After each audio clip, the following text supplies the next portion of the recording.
Prišla za mnou mamina jedného dievčatka, že potrebuje pomôcť, pretože jej dcéra má strach, keď ide na tréning plávania.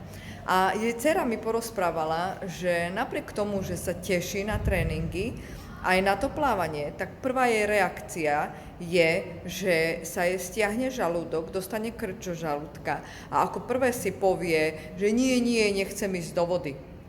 A sama už vnímala, že je to podvedomé, pretože povedala, že niekde to musí byť podvedomé, pretože ja vedome viem, že keď ja skočím do tej vody, chvíľku si zvyknem na tú teplotu a mám z toho plávania veľkú radosť. Nakoniec sme to spolu identifikovali.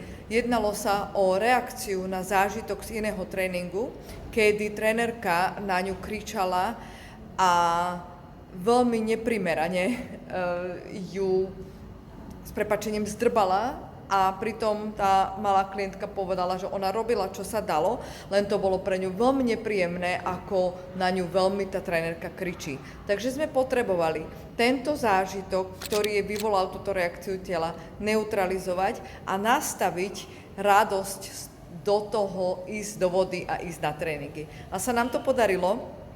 Ja som za to veľmi vďačná, že som dostala spätnú väzbu, že odvtedy sa dievčatko na každý tréning aj vedome, aj podvedome teší.